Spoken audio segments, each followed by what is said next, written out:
Un champ au bord de la route à Villeneuve-Loubet, tout près de Nice. Ici, derrière quelques arbres, repose une douzaine de soldats allemands.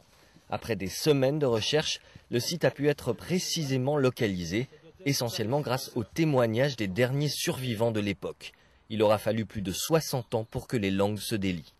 Les témoins, aujourd'hui, ce sont des personnes de 80, 85 ans, et qui, quelque part, avant de quitter cette terre, ont aussi envie de soulager de leur conscience, même s'ils n'étaient pas directement concernés par ces affaires ou par l'affaire en question.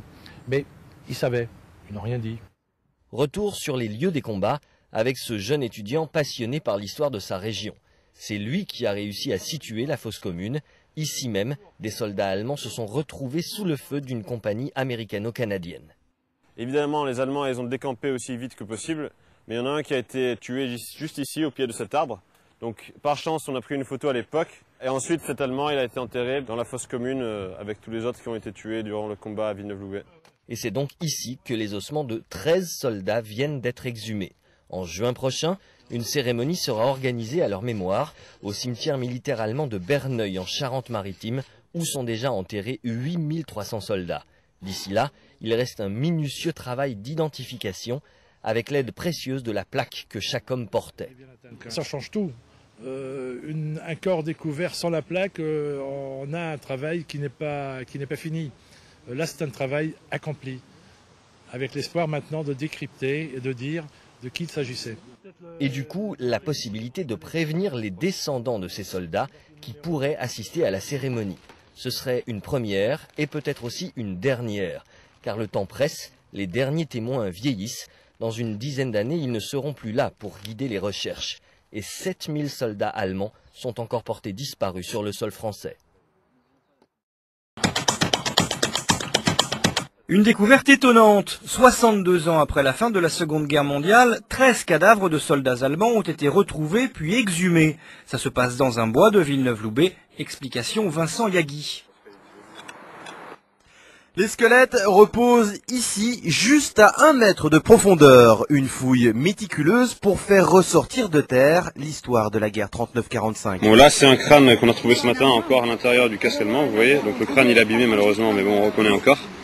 Il y a même encore une petite mèche de cheveux du soldat, vous voyez. L'histoire est ressortie de terre grâce à ce jeune étudiant. C'est lui qui a localisé la fosse après une longue enquête auprès des habitants du village. Les habitants étaient tous plus ou moins au courant, mais par contre personne ne savait exactement où c'était, ni si ça avait pas été déjà exhumé il y a 50 ans, quoi, voilà.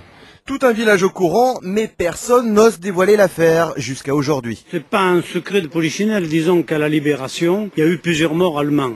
Alors les habitants, ils les ont mis sur des charrettes, ils ont creusé un trou, ils les ont enterrés ici, bon, tous mélangés. Je me souviens bien sûr de la tranchée ouverte, de la terre qui avait été remuée. Aujourd'hui, il ne reste plus que les casques, des munitions, des gourdes, mais surtout les plaques des soldats avec leurs matricules. À travers ça, effectivement, on va pouvoir mettre une identité précise dessus. Les plaques seront envoyées à Berlin, puis restituées aux familles. Les corps exhumés restent en France. Ils seront inhumés le 23 juin prochain au cimetière militaire allemand de Berneuil, dans les Charentes-Maritimes. Ils étaient enterrés là depuis plus de 60 ans. Les corps de 13 soldats allemands viennent d'être retrouvés. C'est exceptionnel à Villeneuve-Loubet. Exécutés par les Américains, ces soldats avaient été inhumés dans une fosse commune, dans un bois, à l'entrée du village. Hier, les bénévoles ont exhumé 8 corps et d'autres pourraient être découverts aujourd'hui. Le reportage de Séverine Neckelmann et Jean-Marc Sarrat. De sortir le crâne de ce squelette-là, donc fait assez exceptionnel. Il y a encore son casque qui est sur sa tête. Depuis mercredi matin, une dizaine de bénévoles exhument les ossements de soldats allemands morts durant les combats de la Seconde Guerre mondiale. Une opération rendue possible grâce à une association franco-allemande, la VDK, qui se charge depuis la fin de la Première Guerre mondiale de retrouver en Europe les corps de ces combattants. Les éléments retrouvés, tels que les munitions, boutons, ceinturons, on nous laisse à penser effectivement qu'il s'agit bien de soldats de l'armée allemande. Au village de Villeneuve-Loubet, les anciens se souviennent parfaitement de cet événement. C'est d'ailleurs grâce à leur témoignage qu'aujourd'hui la fosse improvisée a pu être découverte. À l'époque, Paul Trémela n'a que 14 ans, mais il se rappelle de ce fameux jour du 26 août 1944. Il revient aujourd'hui non sans émotion pour la première fois sur les lieux. Ah oui, oui, bien sûr, on savait qu'ils étaient là, oui. On savait, les gens de Villeneuve connaissaient tous l'histoire de ces corps enterrés aux Petites Valettes, aux Grandes Valettes. Peut-être que je les croisais dans la rue, hein, qui sait? Parce que les Allemands, c'est ceux qui étaient au village, hein. Allez savoir. Une quinzaine de soldats allemands devraient être exhumés d'ici ce soir. Autour et sur les corps, divers objets qui seront exposés prochainement au musée militaire du village. Après plus de 60 ans, ces ossements découverts vont pouvoir enfin avoir une sépulture décente dans un cimetière militaire allemand de Charente-Maritime.